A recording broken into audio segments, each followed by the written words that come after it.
Does God exist could be the question. Well, here's 3 arguments for the existence of God.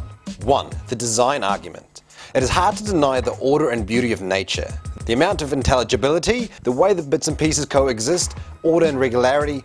From the molecular to the macro, the world leaves us in wonder. If you paid any attention in biology, you might have seen this. It's ATP synthase, a proton-driven molecular turbine that sits in the membranes of your mitochondria, literally producing power in the form of ATP. You might have come across a bacterial flagellum or a human ribosome. You see some similarities? Is this from the hands of a designer? The only alternative explanation is that everything we see came about by chance. But how can this be, since chance can only be understood against the background of order? Any person would look at this sculpture by Nathan Sawaya and know that it was created. Let's suppose there's another theory, that these blocks fell into place. Blocks raining down randomly formed the structure. Even if highly improbable, given enough time, it could happen. But chance could not form it alone.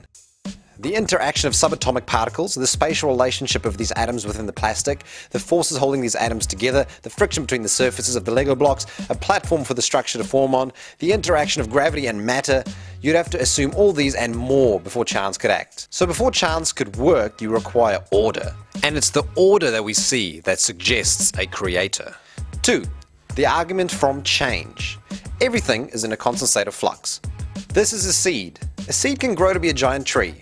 Firstly, a seed cannot bring itself into existence, and secondly, even though the seed has the potential to become a tree, it's not yet a tree, and cannot purely change itself.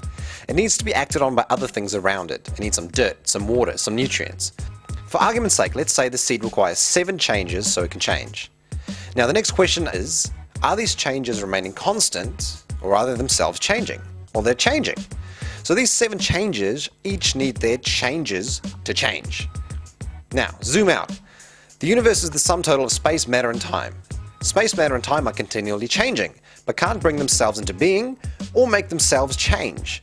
Therefore, there has to be a force external to space, matter and time, the unchanging source of existence and change. 3. The Kalam argument. But perhaps the universe does not need a creator because it's always been around. There cannot be an unending series of changes changing things, and here's why. Here's today. If the past is infinite, there's an infinite amount of days back that way. But it would take an infinite amount of days to reach this day. So this day could never be reached, because an infinite amount of time would have to pass to get to today.